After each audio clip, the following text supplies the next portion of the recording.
So in chapter 6.2, we're learning about the binomial distribution. And there's a formula for the binomial distribution which says that for the probability that x equals some number r, the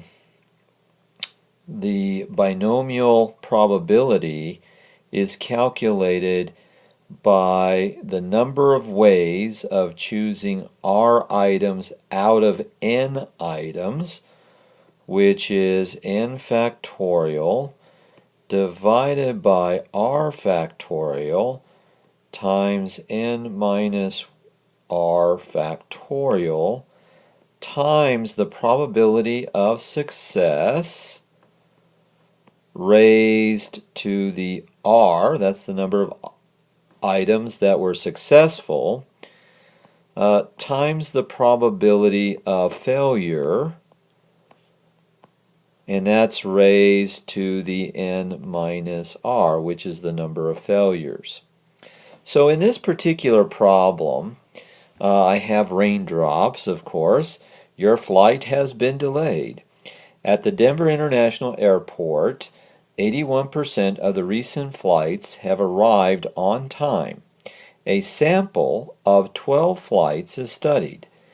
The first question is in problem 29 on page 269 is find the probability that all 12 flights were on time. So our solution is 12 represents the number of successes. So x equals 12, and so now I'm choosing 12 planes out of 12 flights that were on time, and the number of ways to choose that. And it turns out there's only one way to choose that. And then I have the probability of success, which is 0.81 raised to the 12th power because there were 12 flights. And then finally, I have the failure rate, which is 1 minus 0.81, which in this case would be about 19.19. And then if I subtract 12 from 12, I'll end up getting 0, right? Because there were no failures. So the probability of all flights were on time. After doing the calculation, we get about 7.98%, or approximately 8% of the time that would occur. The second question is find the probability that exactly 10 of the flights were on time. Well, now this time, by hand, we can calculate it this way, where we have 10. How do we calculate 10 ways out of 12? Here's that calculation. And then the probability of success raised to the 10th power times 0.19 raised to the 2 power of 2 failures. On our calculator, we can calculate it using the binomial PDF function, and when we do that, we get 12 comma the probability of success, which is 0.81, comma, and the number of successes, which is 10, and both numbers come out to be about 0.2897 or 28.97%.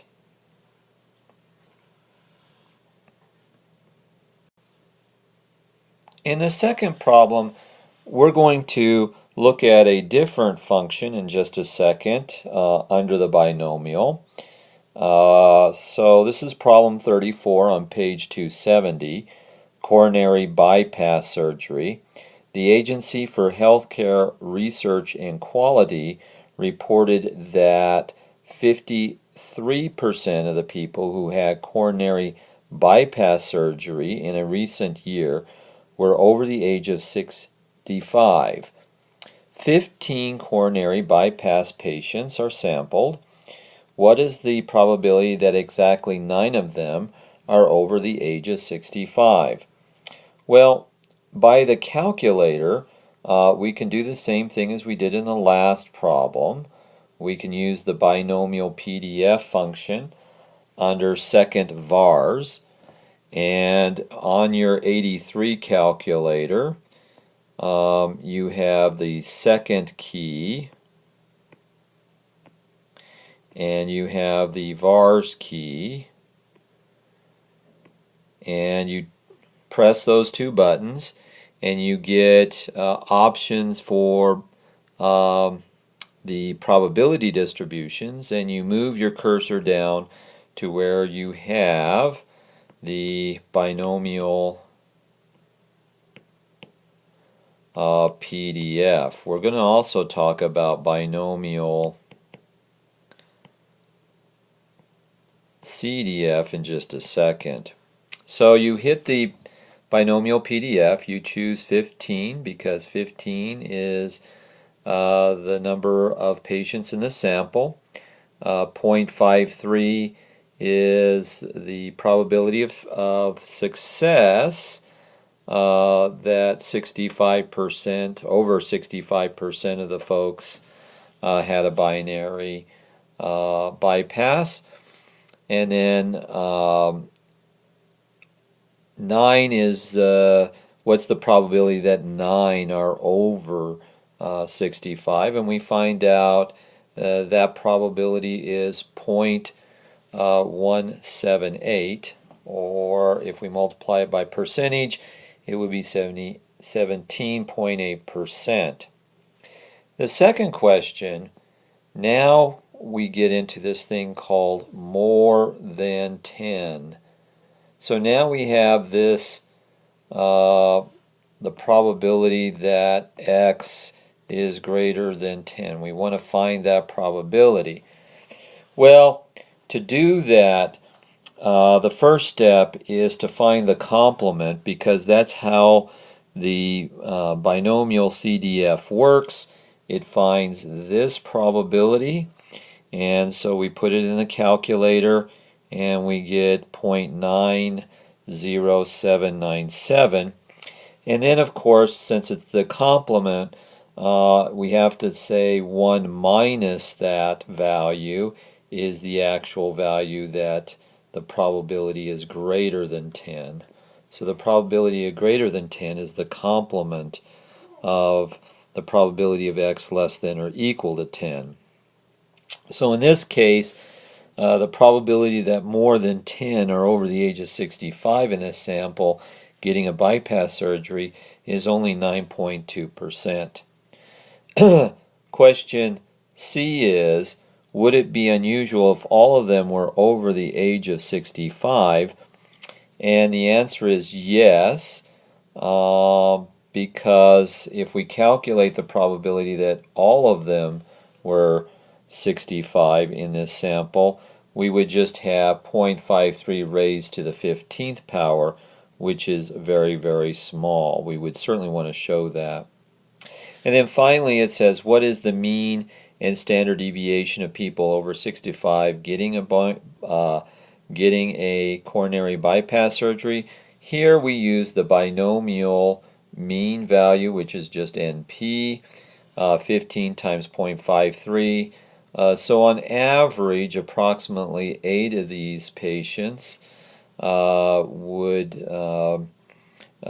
be over 65 getting binary or coronary bypass surgery.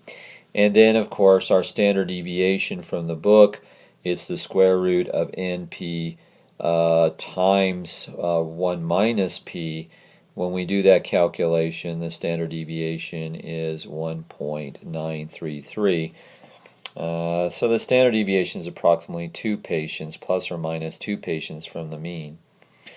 So that concludes some of the problems in Chapter 6.2. Please review that section. There will be some questions on the exam that have binomial factors in it. That's it, and we'll talk to you next time.